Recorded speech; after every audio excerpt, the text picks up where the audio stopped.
Human সোসাইটির সাতখানিয়া শাখার সভাপতি সেক্রেটারি। আসসালামু আলাইকুম ওয়া রাহমাতুল্লাহি ওয়া বারাকাতুহু। 2010-11 সালের দিকে যখন হিউম্যান সোসাইটি শুরু করি, এরপরে গত 2019 সালের দিকে যখন সুন্দরবন সাংস্কৃতিক সংসদ শুরু হয়, আমি বিভিন্ন কারণে কুমিল্লায় থাকার কারণে হোক বা শহরের দিকে থাকার কারণে হোক, আমি এদিকে সময় দিতে পারছিলাম না। সুপ্তরঙ্গের বিভিন্ন প্রোগ্রামগুলো ছিল এবং হিউম্যান সোসাইটিরও বিভিন্ন প্রোগ্রাম আদি ছিল। আমি ইতিপূর্বেকার অনুষ্ঠানগুলোতে তেমন উপস্থিত থাকতে পারিনি। তো আজকে সর্বপ্রথম আমি একটা অনুষ্ঠানে উপস্থিত থাকতে পেরেছি, সেজন্য সৃষ্টিকর্তার প্রতি কৃতজ্ঞতা প্রকাশ করছি, আলহামদুলিল্লাহ। তো আপনারা যারা এসেছেন, আজকে হচ্ছে একটা বিষয় যেটা আমরা প্রোগ্রাম করছি, সেটা হচ্ছে সুন্দরবন সাংস্কৃতিক সংসদ, আমাদের একটা সাংস্কৃতিক অঙ্গনের একটা আমাদের শাখা। তো সেই শাখা আমরা অপসংস্কৃতি রোধ করার জন্য একটা প্রচেষ্টার অংশ হিসেবে এই সুন্দরবন সাংস্কৃতিক সংসদ আমরা প্রতিষ্ঠা করেছিলাম। তো এই সুন্দরবন সাংস্কৃতিক সংসদ আপনাদের মাঝে 2019 সাল থেকে পর্যন্ত এবং পরবর্তী ভবিষ্যতেও এই সুস্থ সংস্কৃতি, অপসংস্কৃতির বিপরীতে সুস্থ সংস্কৃতির বিকাশ করার জন্য যতটুকু করার দরকার তার সবটুকু করার জন্য আমরা ইনশাআল্লাহ চেষ্টা করব। যেটা বলতে চাচ্ছি সেটা হচ্ছে যে অপসংস্কৃতিটা আসলে কি? অপসংস্কৃতিটা হচ্ছে যেটা আপনার নৈতিকতা, জীবনের মূল্যবোধ এগুলাকে নষ্ট করে, এগুলাকে ধ্বংস করে দিয়ে আপনার জীবন আচারকে কলুষিত করে ফেলে, সেটা হচ্ছে অপসংস্কৃতি। আপনার জীবন বোধ, আপনার নৈতিকতা বোধ এগুলাকে কলুষিত করে ফেলে, যেটা আপনার জীবন আচারকে ধ্বংস করে ফেলে, সেটা হচ্ছে যে আপনার অপসংস্কৃতি। এই অপসংস্কৃতি আমাদের জীবনের প্রত্যেকটা রন্ধ্রে রন্ধ্রে বিরাজমান। আপনি খুব রিসেন্ট কালের একটা ঘটনা যদি আমি আপনাকে বলি, সেটা হচ্ছে যে মধ্যপ্রাচ্যের এক নারী, মধ্যপ্রাচ্যে তো সাধারণত একটা অবস্থা আমাদের দীর্ঘদিন ধরে চলমান ছিল। যখন অটোমানরা তাদের সাম্রাজ্য ভেঙে গেল 1932 সালের দিকে, 23 সালের পরে, প্রথম বিশ্বযুদ্ধের পর অটোমান সাম্রাজ্য যখন ভেঙে গেল, তারপরে মধ্যপ্রাচ্যে সৌদ বংশ এবং আরব শাসক গোষ্ঠীর মাধ্যমে একটা মোটামুটি একটা লেভেলে ন্যূনতম একটা শাসন ব্যবস্থার অধীনে ন্যূনতম একটা অবস্থা বিরাজমান ছিল। পরবর্তীতে গিয়ে এখন অতি আধুনিকতার বিকাশের কারণে হোক বা অন্যান্য যে কোনো কারণে হোক, পশ্চিমা শাসক গোষ্ঠীর চাপের কারণে হোক বা তাদের সাথে মেলামেশার কারণে হোক, যে কোনো কারণে আজকে মধ্যপ্রাচ্যে একটা অবাধ স্বাধীনতা, নারীদের অবাধ বিচরণের একটা ব্যাপার স্যাপার এখন চলে এসেছে।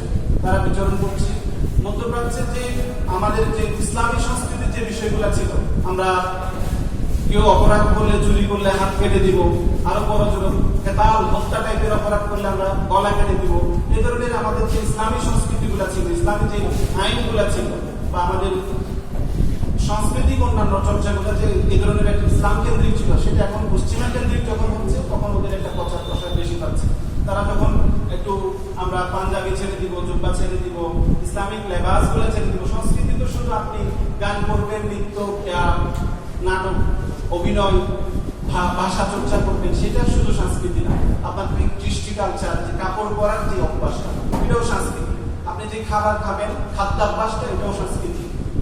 আমরা হচ্ছে যে মাছে ভাতে বাঙালি, আমরা মাছ দিয়ে ভাত দিয়ে খাই, ডাল দিয়ে মাইকা খাই, এটা আমাদের সংস্কৃতি। তুর্কি বা ইউরোপিয়ানরা চামচ দিয়ে দুইটা স্পুন ধরে খায়, এটা ওদের সংস্কৃতি। চাইনিজরা দুইটা লাঠি দিয়ে ধরে খায়, এটা ওদের খাদ্যাভ্যাসের সংস্কৃতি। তো এটা হচ্ছে খাদ্যাভ্যাসটা, প্রত্যেকটা জাতির খাদ্যাভ্যাসটা, এটা তাদের সংস্কৃতি। এই কাপড় পরেছে, এটা আপনার সংস্কৃতি। আমাদের পার্শ্ববর্তী দেশ বাংলাদেশরা, মায়ানমাররা, তারা ধুতি বা লুঙ্গি টাইপের ইয়া পরে, এটা হচ্ছে তাদের সংস্কৃতি। তো আবার এদিকে আমাদের শাড়ি কেন্দ্রিক যে জিনিসটা ছিল, শাড়ি যেটা আমাদের মেয়েরা যেটা পরে, সেটা পারফেক্টলি তারা পরে না, সেটা হচ্ছে ইন্ডিয়ান ওদিক থেকে আসা একটা সংস্কৃতি, উপমহাদেশীয় সংস্কৃতি। তো আপনার কাপড় পরার অভ্যাসটা, আপনার খাওয়ার স্টাইলটা, সবকিছু মিলাই আপনার একটা সংস্কৃতি। শুধু যে গান বাজনা করা বা আপনার এই সঙ্গীত চর্চা করা, এটাই শুধু সংস্কৃতি না। তো এই পুরো সংস্কৃতির ব্যবস্থাটাই যে সমাজে আপনাকে আসলে রিসিভ করবে কেন? আমার প্রশ্নটা হচ্ছে যে আপনাকে রিসিভ করবে কেন? যেখানে প্রতিনিয়ত ওয়েব সিরিজ নির্মাণ হচ্ছে, ইন্ডিয়াতে যে পরিমাণ ওয়েব সিরিজ নির্মাণ হচ্ছে, আমাদের লয়ের ভাষায় হয়েছে, 4th ইয়ারে উঠতেছি। আমরা লয়ের ভাষায় যে সেন্সরশিপ, যে লটা সেন্সরশিপ আরোপ করার জন্য, সে সেন্সরশিপটা স্পেসিফিক্যালি আমার যতটুকু জানার ভিতরে আছে। আমি এখনো 4th ইয়ার শেষ করি নাই বা মাস্টার্সও করি নাই, আরো বিশাল জানাশোনার ব্যাপার আছে। আমি যতটুকু জানি সেটা হচ্ছে যে কি, ফিল্ম জগতে যে বিষয়গুলা নির্মাণের ক্ষেত্রে সেন্সরশিপের বিষয়টা অতটুকু স্ট্রিক্ট না, যার কারণে তারা কি করতে পারে যে আমার সমাজে আপনি আপনাকে যে রসুল, ইসলাম, আল্লাহ এসব নিয়ে গান চর্চা করবেন, ঠিক আছে, কিন্তু দিন শেষে কিন্তু একটা মানুষের নিজস্ব একটা জগৎ আছে, একটা মানুষের নিজস্ব জগৎ থাকে, সে তার নিজের জগতে দিনে কিন্তু 24 ঘন্টা। আমি এখানে সকাল 8টা বাজে আসছি, আমার এখন বাজে 11টা বাজে না, আরো 15 মিনিট আছে। তো আমি এখানে 12টার ভিতর প্রোগ্রাম শেষ করে চলে যাবো। দিনের আরো 3 ঘন্টা কাটাইছি আমি এখানে, আরো দিনে 3 ঘন্টা চলে গেলে আরো 21টা ঘন্টা আমি নামাজ পড়বো, দিনে অন্যান্য কাজগুলো করবো, সেগুলো থেকে যদি আরো 3 ঘন্টা ভিউ করি তাহলে আমার দিনে আরো 17-18 ঘন্টা একটা টাইম থাকে। এটা আমার নিজের জগৎ। আমি আমার নিজের জগতে কিভাবে চলবো, আমার নিজের জগতে নিজেকে কিভাবে নিয়ন্ত্রণ করবো, এটা করার জন্য আমাদেরকে যা যা প্রোডাক্ট ঠিক জিনিসগুলো সমাজে সাপ্লাই করতে হবে সেটা আমাদের করা দরকার। নাইলে আমার নিজের জগৎটা আমি নিজে কলুষিত করার জন্য যা যা করা তার সবটুকুই করবো, ঠিক আছে। তো এখন আপনাকে মানুষ রিসিভ করবে কেন? যে ওদিক থেকে ওয়েব সিরিজ নির্মাণ হচ্ছে, তারপরে অন্যান্য আরো যে খারাপ জগৎগুলো আছে সেগুলো তোদের ব্যবসা। আপনার ফিল্ম ইন্ডাস্ট্রিতে ফিল্ম তৈরি হচ্ছে, ঠিক আছে, ওখানে সুন্দর সুন্দর সুন্দর বলবো না, অসুন্দর নৃত্য পরিবেশন হচ্ছে, একদম বলতে গেলে একদম উলঙ্গ টাইপের নৃত্যগুলো পরিবেশন হচ্ছে। তাহলে এই জগৎ থেকে মানুষ আপনি বের করে আনবেন, তাদের তো ব্যবসায়িক একটা চিন্তাধারা। আর আমাদের একটা, আপনি যতই বলেন, আপনি ইসলাম বলেন, আল্লাহ বলেন, রাসূল বলেন, এগুলো হচ্ছে যে আমাদের কাছ থেকে একটু শিক্ষা ব্যবস্থার কথা তো নাই বললাম, এগুলো হচ্ছে আবার অন্যদিকে চলে যায়, রাষ্ট্রকেন্দ্রিক চিন্তা চলে যায়। রাষ্ট্র যেভাবে সাজাচ্ছে এখন তো বলেন মাদ্রাসা শিক্ষা বোর্ড, এটা এমন একটা জায়গা যেখানে হচ্ছে মুসলিমরা থাকার কথা ছিল, মাদ্রাসা শিক্ষা বোর্ড সব পোস্টগুলোতে এখন অন্যান্য যারা জাতি গোষ্ঠীর লোকেরা আছে তারা বসে আছে, ঠিক আছে। আমি কোনো স্পেসিফিক জাতি গোষ্ঠীর নাম নিব না, তো অন্যান্য জাতি গোষ্ঠীর যারা লোকেরা আছে তারা বসে আছে। তো এই শিক্ষা ব্যবস্থা থেকে শুরু করে সবকিছু, ইসলাম শিক্ষা আমাদের একটা বাধ্যতামূলক সাবজেক্ট ছিল। হযরত উমরের জীবনী পড়লে আমাদের একটা গায়ে জোশ চলে আসে, সেই জোশটা চলে যাচ্ছে। তো শিক্ষা ব্যবস্থা থেকে শুরু করে সবকিছু থেকেই তো আমাদেরকে একটা রাষ্ট্রযন্ত্রের মাধ্যমে হোক বা অন্যান্য যে কোনো মাধ্যমে আমরা কি করে ফেলতেছি, এটা ভিন্ন আঙ্গিকে আমরা আমাদের যুব সমাজ থেকে শুরু করে আমাদের একটা প্রজন্মকে আমরা কি করে ফেলতেছি, বড় করে ফেলতেছি। তো সেই জায়গাটা থেকে যে মানুষ নিজের শিক্ষা পাবে বা শিক্ষার জায়গাটা থেকে নিজেরা পড়বে, সেটা তো হচ্ছে না, বরং চলবো কি হচ্ছে আমাদের মাঝে এগুলা ঢুকিয়ে দিচ্ছে, ওয়েব সিরিজগুলা বা অন্যান্য যে আমাদের নর্মাল ফিল্মগুলা বলেন, নাটক বলেন, এগুলা থেকে আমাদের ভিতরে ছড়াই যাচ্ছে, যার কারণে আমরা কি হয়ে যাচ্ছে। আমাদের নিজস্ব যে টাইমগুলোর কথা বললাম, যে আমরা দিনের একটা নির্দিষ্ট টাইম নিজের জগতে আমরা নিজেরা থাকি, সেই টাইমগুলোতে আমরা নিজেরা অবশ্যই কলুষিত হয়ে যাওয়া বা আমাদের বিপদে চলে যাওয়া সেই সুযোগটা থাকে। সেজন্য আমাদের একটা জিনিস সব কথার এক কথা হচ্ছে যে আমাদের জুবাইবে ছিল ইকরা ফাউন্ডেশনে, উনি আমাদেরকে বলছে যে গতকালকে ওনারা আছে যে মাদ্রাসার এলাকা, ওনারা গতকালকে দেখা করার পরে আমাদের সাথে বিস্তারিত কথা আলোচনার পর আমাদের মাঝে আজকের অতিথি আলিয়া মাদ্রাসার প্রিন্সিপাল চলে এসেছে।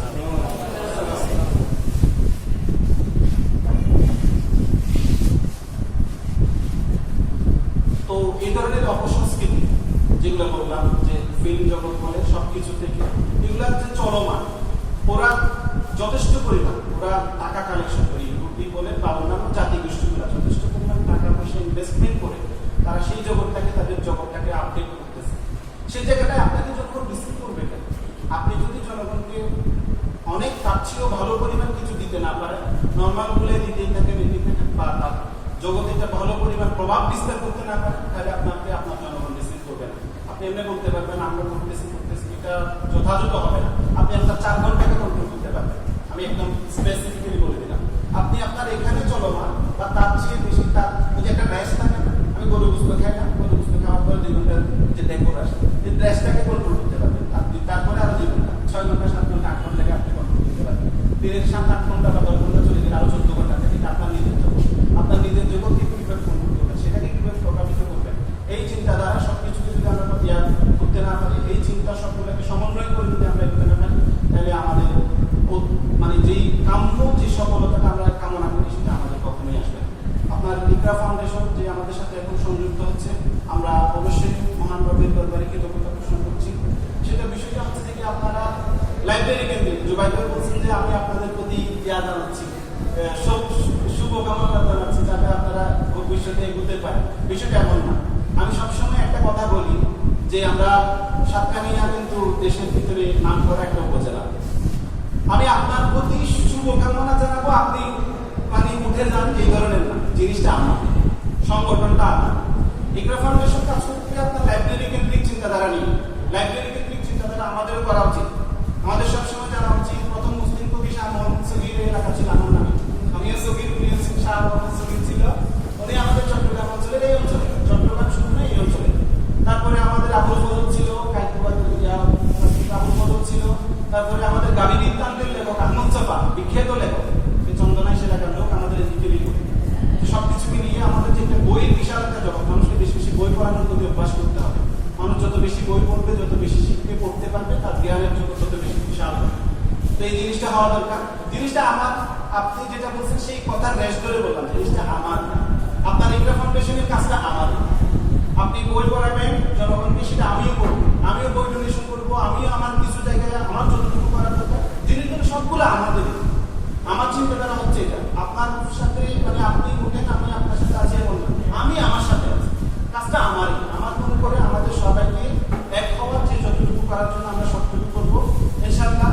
আমাদের যে অন্যান্য এলাকার যুব সংগঠনগুলো আছে, আমরা ভবিষ্যতে আমি চিন্তা করি, আশা করি যে সবসময় যে এই আরেকটা কথা আছে, অনেকগুলো কথা চালিয়ে বলা যায়, সব মানে মসজিদে বসে বসে তালিম দেওয়া, এটা কিন্তু শেষ কথা না। রাসূল সাল্লাল্লাহু আলাইহি ওয়াসাল্লাম যে এক সময় হযরত ওমর আমাদের যেটা আছে যে তাবলীগ বা তার টাইপের কিছু, ওমর রাদিয়াল্লাহু তাআলা আনহুর যুগে যে মসজিদে বসে বসে এক পাশে খালি তালিম দিচ্ছিল, তারা সারাদিন তালিম দিতে দেয়, সারা তালিম দিয়ে যেত, তারা শেষ করতো না। ওমর রাদিয়াল্লাহু তাদের কাছে আসলো, তোমরা কি মানে সারাদিন যেটা করো বা তোমাদের দাওয়াত দিচ্ছি খালি তালিম দিচ্ছি, তোমরা খাও প্রত্যেকে। ওমর রাদিয়াল্লাহু তাদের কাছ থেকে বলবো, তাদের কাছে গিয়ে বলবো তোমরা খাও কোথা থেকে? বলো যে আমরা তো ইসলামের খেদমত করছি, আমরা তো মানুষকে দাওয়াতের কাজ করতেছি, মানুষের কাছে ইসলামের আহ্বান পৌঁছে দিচ্ছি, আমাদের তো এটা অনেক বড় কাজ। এই জন্য মানুষ কি করে, খুশি হয়ে মানুষ আমাদেরকে এসে খাওয়ার পৌঁছে দেয়, আমরা ওখান থেকে খাই। মানুষ বলতে এটার কোনো কাজ নেই, নিজের খাবার নিজে উপার্জন করে নিজে খাও। মনে দিলে তাদেরকে মসজিদ থেকে বের করে দিচ্ছে, যাও মাঠে যাও, কাজ করো, তারপরে নিজেরটা নিজে খাও। মানুষ তোমাকে খাওয়াবে, এটার কোনো কাজ নেই। ঠিক আছে, আল্লাহ খালি নামাজ পড়তে বলছে, কোরআন শরীফ পড়তে বলছে, এটা খালি করতে বলে। ফজরের নামাজের পরে মসজিদে গিয়ে রিজিক অন্বেষণ করতে বলছে, এটাও আমাদের একটা ইয়া।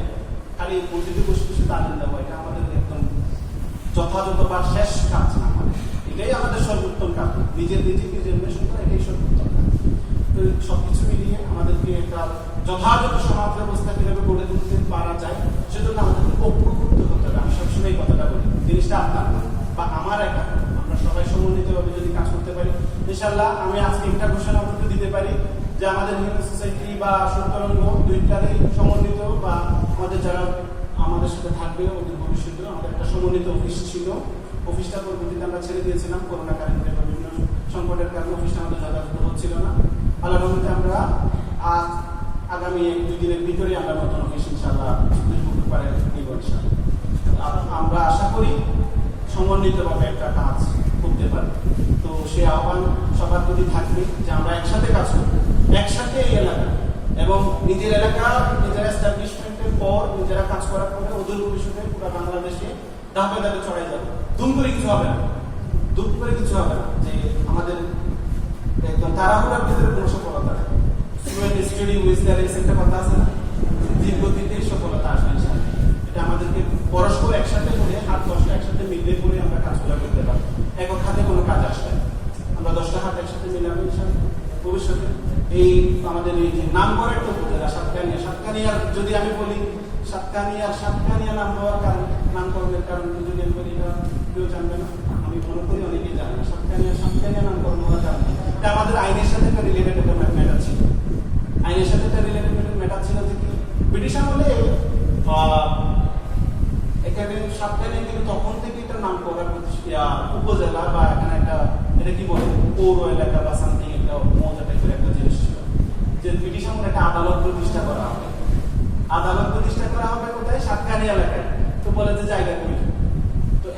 ওকে 7খানি জায়গা দিছিল, 7খানি জায়গা সামথিং বা 7.5খানি জায়গা দিছিল।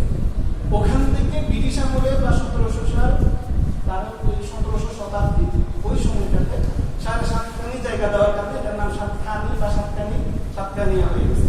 মানে সেই 7খানি জায়গা দিছিল আদালত স্থাপন করা, যেটা আমাদের ল রিলেটেড একটা ব্যাপার ছিল। এই ওখান থেকে এই উপজেলার নাম দিয়েছে 7খানি। তো এগুলো আমাদের জানা দরকার। আর আমাদের চট্টগ্রাম অঞ্চলে আমার সূত্রগুলো এবং অন্যান্য অঞ্চলে অন্যান্য যারা দায়িত্ববান আছে তাদের প্রতি একটা আহ্বান থাকবে, আমরা চট্টগ্রামের মানুষদের একটা চট্টগ্রামের কথা বলার সময় একটা চট্টগ্রামের টিউন চলে আসে। আমরা যখন গান অভিনয় সঙ্গীতগুলো চর্চা করি, ভাষা চর্চা করি, আমাদের যেন একটু যত্ন থাকে। আমি নিজেও দীর্ঘদিন বাইরে থাকার পরেও